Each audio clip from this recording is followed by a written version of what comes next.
కాదు కూడదు అని మీరు మళ్ళీ ఆ ధైర్యాన్ని కూడగడితే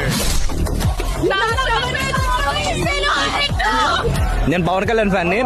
ఆయన ఆడియో లాంచ్ లేదో ఇట్లా ఎగరేసుకుంటారు అందరు అన్నారు కదా, ప్రూవ్డ్ అగైన్ ప్రూవ్డ్. నేను నిన్నటి వరకు ప్రభాస్ ఫ్యాన్, ఇప్పుడు నుంచి ఎన్టీఆర్ ఫ్యాన్. నేను అన్న ఆడ చూస్తుంటే కాళ్ళ వేసుకొని బయట వచ్చినాము. ఒక రేంజ్ సినిమా అన్న, ఒక రేంజ్. కాలర్ కాదు, షర్ట్ తీసి ఇట్లా ఇట్లా తిప్పచ్చు. రక్తపాతం చూస్తాము, రక్తపాతం. దానికి భార్య హిట్ ఎన్టీఆర్. బక్కోడు ఎంత బాగా కొట్టాడంటే లిటరలీ ఏం తాకు కొట్టాడో కూడా తెలియదు బ్రో.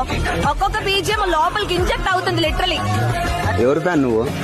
నేనైతే ప్రభాస్ ఫ్యాన్. సినిమా సినిమా ఎట్టినది ఎన్టీఆర్ సినిమా? నిజం చెప్తా, కాలర్ ఎగరేస్తూ. నేను ప్రభాస్ ఫ్యాన్ అని, ఎన్టీఆర్ ఫ్యాన్ అసలు కాదు, కానీ సినిమా మాత్రం చాలా బాగుందన్న. బాగాలేన నోట్ల మైక్